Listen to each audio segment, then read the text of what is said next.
ജീവിതത്തിന്റെ ചില ഘട്ടങ്ങളിൽ നമ്മുടെ ശക്തി ക്ഷയിച്ചു പോകുന്നത് പോലെ, അല്ലെങ്കിൽ പ്രാർത്ഥിക്കാൻ വാക്കുകളില്ലാത്തൊരവസ്ഥ. നമുക്കറിയാം, യോനാ പ്രവാചകൻ ആഴങ്ങളിൽ അകപ്പെട്ട ഒരു അവസ്ഥയുണ്ടായിരുന്നു. യോനാ പ്രവാചകന്റെ പുസ്തകം 2-ാം അധ്യായത്തിലെ 7-ാം തിരുവചനം, എന്റെ ജീവൻ ക്ഷയിച്ചു പോയപ്പോൾ ഞാൻ എൻ്റെ ദൈവമായ കർത്താവിനെ ഓർത്തു എന്ന്. എല്ലാം സുഖമായിട്ടിരിക്കുന്ന ഒരു അവസ്ഥയിലോ, അല്ലെങ്കിൽ നമ്മുടെ മുമ്പിൽ എല്ലാ വാതിലുകളും തുറന്നിരിക്കുന്ന ഒരു അവസ്ഥയിലല്ല ദൈവം പ്രവർത്തിക്കുന്നത്.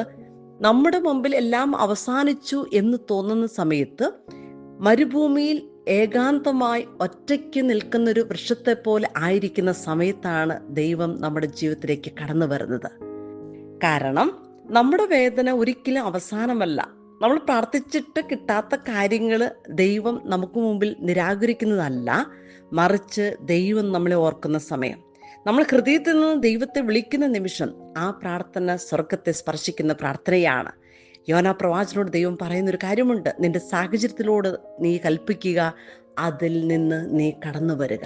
നമുക്ക് വിശ്വസിക്കാം, നമ്മെ കാക്കുന്ന ദൈവം നമ്മുടെ കൂടെയുണ്ടെന്ന്.